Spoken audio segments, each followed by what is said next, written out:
Hi, thank you for joining us today on our podcast, Woman of Purpose. And I'm so excited to continue and probably end our topic on insecurity, dealing with insecurities. And today I have again, Wendy and Becky, my beautiful friends. And this has been such a great discussion, hasn't it? It really has. I've never done a podcast before, and this has been so much fun. Yeah. So much fun. Yeah. This has been so good. And we just touched on a few things in the last episode about looking, insecurity being a lens that we look through and see our circumstances through and see our situations and things through, which we were talking in the break just about this thing of insecurity. But what's linked to insecurity is this thing of comparison. We talked about just on the break, just with the power of comparison that brings us to shame. And so we want to talk a little bit about that today. So Becky, you were talking about comparison. So what are some things, you were sharing a little bit of your story though, and that would be. Yeah, so when it's interesting, like you go through school, I am not who I was in high school. I am not who I was when I was 25.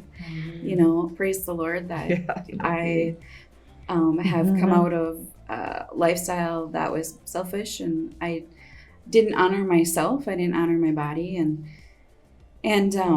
so when I was in high school, I had very large hair, and I was someone who I was smoking and partying and still managed to get grades enough to graduate. And I was just going through a lot with my parents divorced when I was 15.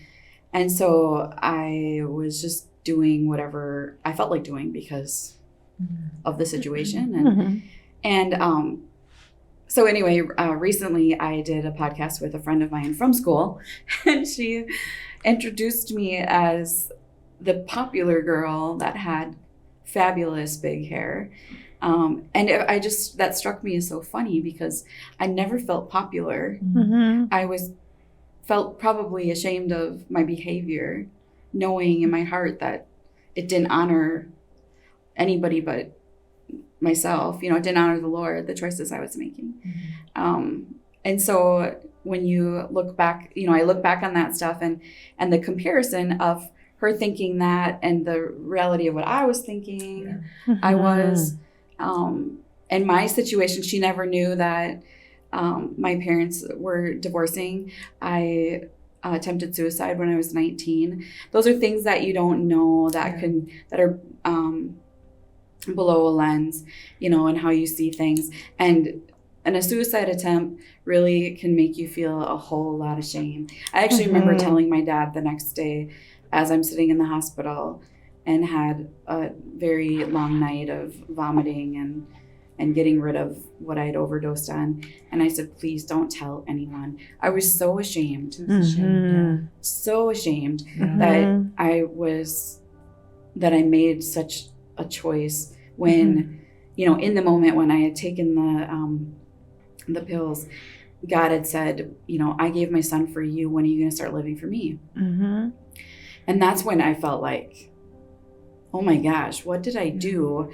And I don't want anyone to know about this. I'm really ashamed of myself, and I don't feel like the statement was to make me feel that way. It was to wake me up, to say, what are you doing? Go get help, So yeah, shame can really, and it was that comparison of somebody that I dated was dating somebody else prettier, and I just didn't feel worthy of even being alive anymore. It was just silly. When I look back on it, it's stupid. Right. When you look back on it, it's stupid. But when you're in that moment, you're like, it is your reality. That was my identity. I wrapped my identity around every boy I dated because it's validation. The situation I was in, and for that moment, it made you feel good. I was like, when you dated somebody, Yeah, it was a rush, and then when it was over, so it was really, I was a mess. I was a mess, but God used that moment. That's when the first time I audibly heard him speak to me, but I dealt with the shame of that for years, the embarrassment of, I was weak enough to think that taking my life was going to be better for somebody. Shame can be so insidious in our life, and it holds us back from sharing how God moved in our life and brought us through something, and how we were bold enough to conquer and to change. You know, it really just keeps us locked in that. So when we take on an insecurity that's based in shame of our choices, and I mean, we've all been there. And being in the helping profession for 30 years, I can tell you everybody's got stuff. I have had stuff. We've all had stuff, right? Yeah. But the way that God can use that is when we take off shame. When we take off shame, then we become a survivor of something. We're no longer the stuck victim place. But we got to take off that shame. And so we can talk to other people. You know, when you get to a point of healing where people are watching you and looking up to you, if you don't then say, okay, but this is where I was, how can God redeem and use that? There's such redemption in taking off shame and really talking fully about what it is that you've been through and gone through, and how God brought you through that, the people in your life that brought you through that, the change that happened, that inspires other people. And that's how God grows his kingdom. Yeah. I love that you are a survivor. It's like when we live as a survivor from shame and insecurity, and not a victim, then we can use the shame as a platform to share. Right. You know what I mean? So now I dictate shame. It doesn't dictate me. Right. Because I have survivor means that I've went through. A victim means I'm still in it, and it's still dictating to me how I'm going to live my life. Right. You know, so that's really, really good how we really all have survived shame in our life. I think we, have all, I think every single woman listening, and if you haven't, then you probably will, have gone through something in our life that we can attach shame to it. And it is interesting because then that shame becomes the lens that we see through, just like the insecurity, because they're kind of coupled together. Right. And then when, you was talking about earlier how your friends saw you, but how you saw yourself was two totally different things. I just saw that my world was perfect. Yeah. I mean, it was silly, that my, with whatever. And it's like, oh my goodness. Yeah. Oh my goodness. Right. There's a lot of broken people walking around with the mask of confidence. Yeah. And it's a mask. It's a way that you've learned to interact in the world that doesn't show your insecurities. It doesn't show your vulnerabilities, because you don't want people to see them, because you're so ashamed of them, of your insecurities. Right. But one of the ways that people can help us through our insecurities is if we talk about them. But then when we talk about them, the other people have to receive them as truth. So I'm a woman that oftentimes I tell people I come off way more confident than I am. Way more confident than I am. I struggle with the worst batter chatter every time I do which is just like Satan coming against your mind. Every time I do a podcast or I speak at a church or I do something like that.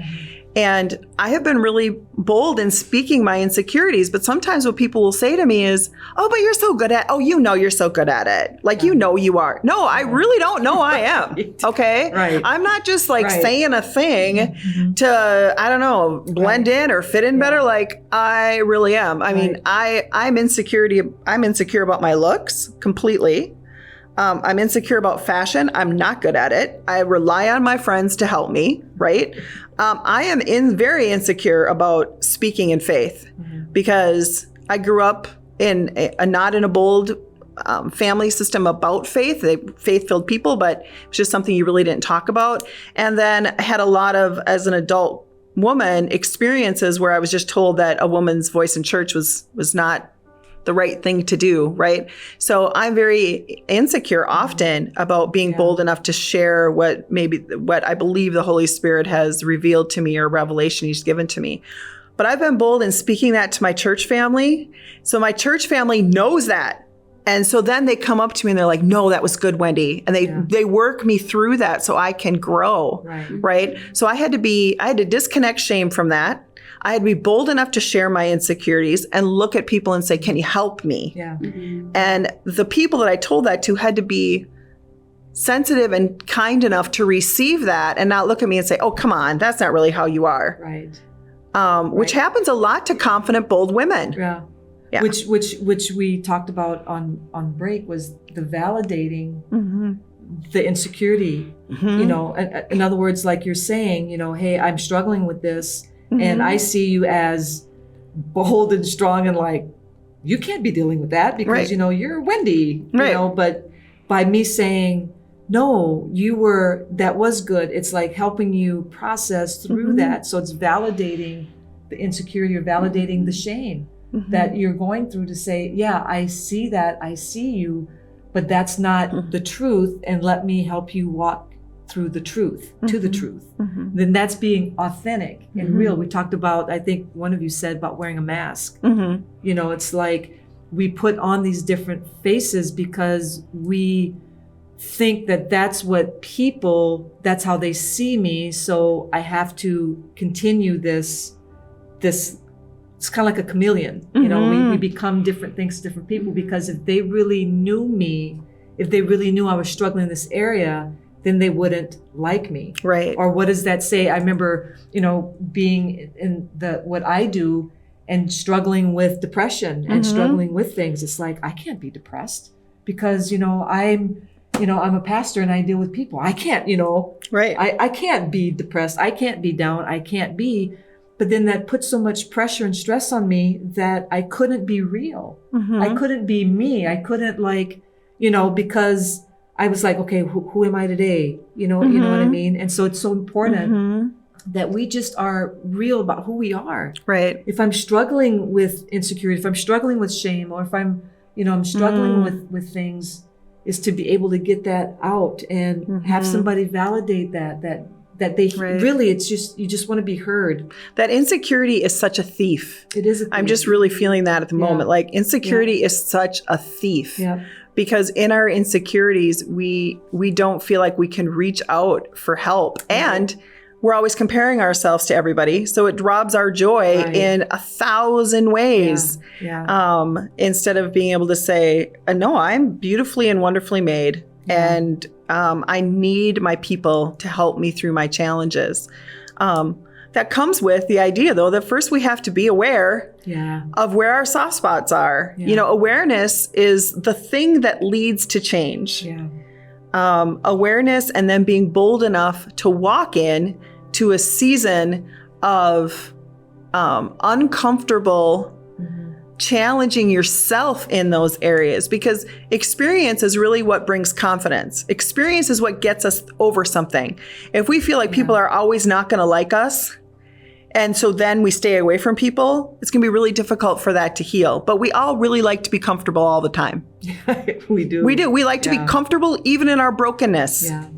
And then we want God to just miraculously change the thing, right? And sometimes God does miraculously change things. I mean, that would be a whole other podcast, the way that God has moved in all of our lives in a miraculous way, right?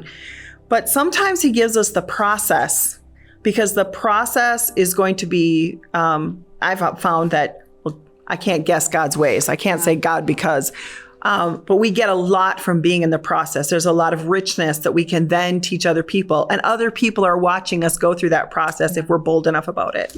Yeah. I think it's good I think living authentically and transparently is good. I think that it's good as women to have, I've spoke this a lot to other women, to just have that handful of women. Like, if you imagine you're putting your arms straight out and you've got the handful of women that you allow from your hand to your heart to be very transparent with, and very honest and humble. And then you have the other people outside of that. And it's okay to have other people outside of that. It's okay. You don't have to share all of that with everybody. Right. But I think it's good to have that core group of women in your life that know your insecurities, build up those areas, speak life into those areas. It's good to be transparent outside of that. But I think sometimes it requires more relationship. And sometimes we just don't have that room, room to be talking about all these things to everybody. That's where podcasts are great, because we're unearthing it, and we don't have to have coffee with every woman, to have this We would drink a lot of coffee. But I think following off of that, Becky, is the concept that to be deeply understood by someone and Yes. deeply known by someone, like to the core of you, means that you can be deeply loved by people. Yeah. Yes. Loved, like you two know all my stuff, and you love me, even with all that stuff. And how validating and healing that is for me to say, there's no shadow in my closet that you guys don't know about. Honestly, the two of you two are one of my core people. And there's no shadows that you don't know, and yet you love me. And that is so healing. If people would be bold enough to say, I've built a trusting relationship over time to where I know that I've trusted you with a little, so I can trust you with a little more, and I can trust you with a little more until all my cards are on the table, because I've spent time in those relationships. I've been bold in that relationship to unveil myself. And when I've unveiled myself, I've just received that love back. So to be deeply known, to be deeply understood by someone means you really get that deep, deep love. Yeah. Which means that you really have to, in order to do that, you have to realize your insecurities and owning it. And your insecurities doesn't mean that you're broken. It just means that you don't want to be insecure, and we talked about insecurity means that not enough, not enough and not good enough. It's like the batter chatter that you were talking about earlier. It's that plays over and over in your head. I'm not good enough. I'm not good enough. But that's not the truth. That is your truth, but it's not the truth, which is why it's important to have women in your life that can help you help. It's like insecurity becomes, and shame becomes like a pit that you're in. And then you're wearing the mask because it's like, this is who I think people see me as. But if I get with somebody that I trust and they start telling me, like your friend, Becky was the popular one in school with the nice hair, and you're going, that's how you saw me, But it's finding those women, because there's people in your life that see the real you. And once we can open that up and hear, because that really is my truth is, I'm insecure, I'm not enough. I'm not good enough, I don't have enough. We talked earlier, if I had the money, or if I had this job, or if I had this car, or if I had this house, especially for women, if I lived in this house, or if I lived in that house, or if I lived in this neighborhood, if I lived in that neighborhood, then I'm somebody. I've arrived. Then I've arrived. Then I've got, this like, no, because you're a hole with you're a bucket with holes. Yeah. And nothing is ever going to fill that. Nothing is going to fill that place of being good enough until you first realize that, you are dealing with not being enough. Right. And then if you get with people, and here's the kicker is that just you is enough. It doesn't matter what you do for a job. It doesn't matter it doesn't matter if you have kids. It doesn't matter if you have that house. It doesn't matter if you live in that neighborhood. It doesn't matter if you drive that car.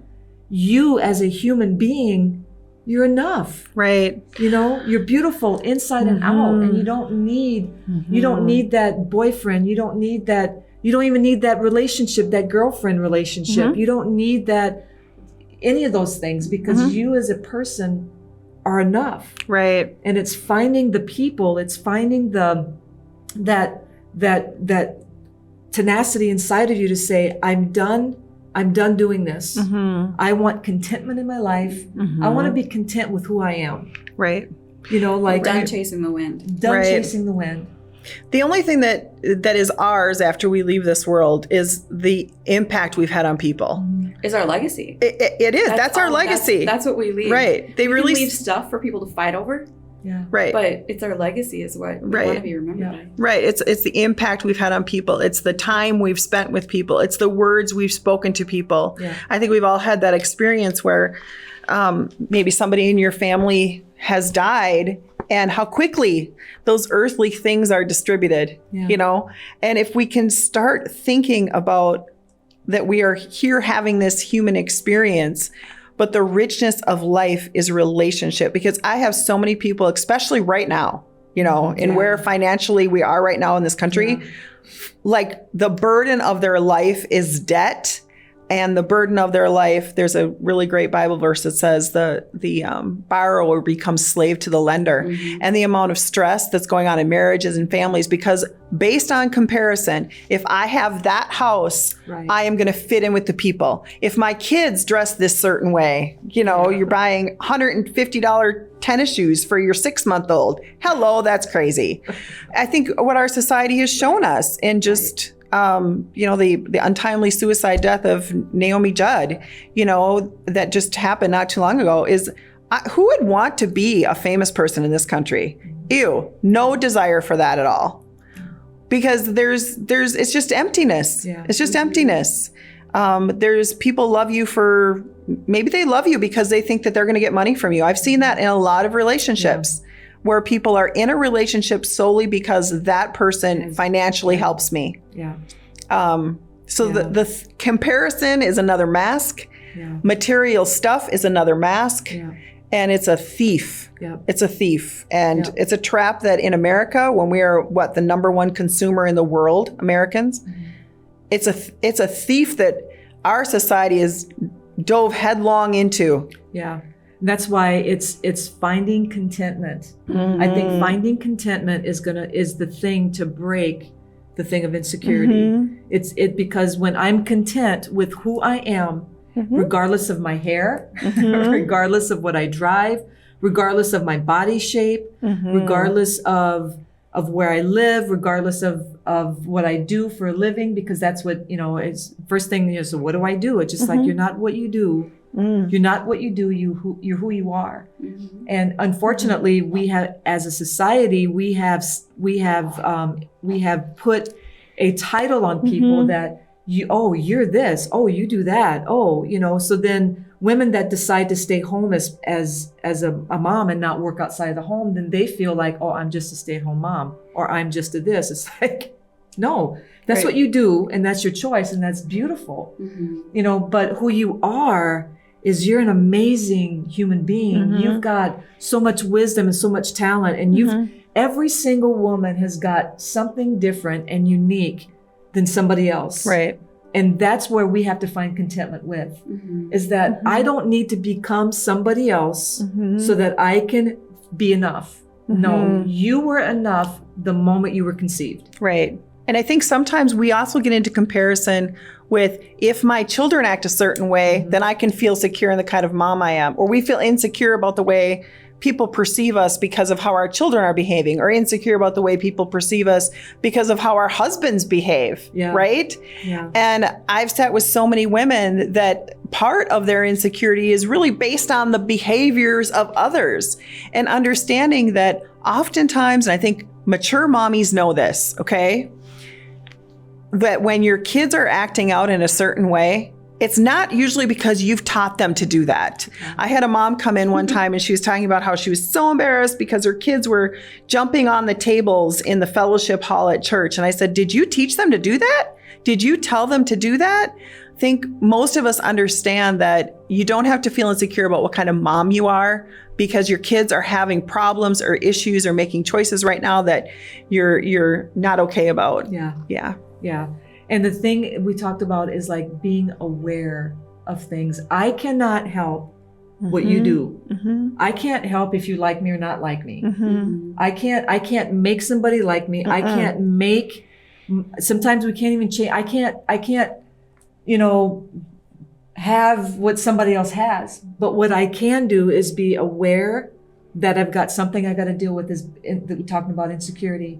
I have to be aware that I hold on to shame. And then I need to do something different about it. I need to change my thinking about that. I've got to say, okay, you know what? I don't want to live like this anymore. Because listen, women, if you're listening to me today, listen, is that it is possible, no matter what circumstance that you're in, that you can literally enjoy life. You can enjoy your friends, you can enjoy your kids, you can enjoy your husband, you can enjoy life regardless of the situation that you're in. But to do that is, number one, is to admit that, yes, I've got this thing and I've got the tools to deal with it. we become aware of it so that we can deal with it and we can change it. And then we can only help the way that I act. My behavior, your behavior is on you. And we can change it. But when I see that my behavior was because of my insecurity, now it's like, okay, wait a minute. Now I can behave differently. And now I can get that core people around us, get the people that I need to help me through this, and then I can do something differently. So today I want to empower you guys out there that are listening, that you can overcome this thing of being insecure, because number one, you're not the only one. I think what insecurity does is it makes us feel like I'm a lone ranger, that nobody will understand me, that nobody sees me, but you're seen and you're heard. And so you can be completely different, and you can have moments of being insecure, but then you're going to recognize it and go, wait a minute, no. This behavior and the way that I'm seeing is through this insecurity again, and I don't want to do that. So I want to empower you today that you can be free from this thing, and you can live life contented, being contented. No, is that being a word? content. Being content. That's good. And you can enjoy life. You can enjoy things and people around you. So I want to empower you guys today that here's the thing, is that there is nothing in this world that will ever fill that bucket that we have inside of us. We all have this thing inside of us. And some of us try to fill it with even things that our kids do. It's like we put our kids in all of these sports, and we put our kids in all of these things because that fills our bucket. Or we want to live in this neighborhood because that'll be okay. Or I want this vehicle because now I'll be okay. Or I want this job because now I'll be okay. But there's nothing that'll ever fulfill you until you, number one, realize that you need something, and that something isn't a something, but it's a someone. And that someone is named Jesus, and he's the only one that'll ever fulfill that hole that's inside of you. So I want to thank you for joining us on our podcast today, and I hope this discussion impacted you to the point that you will see change in your life.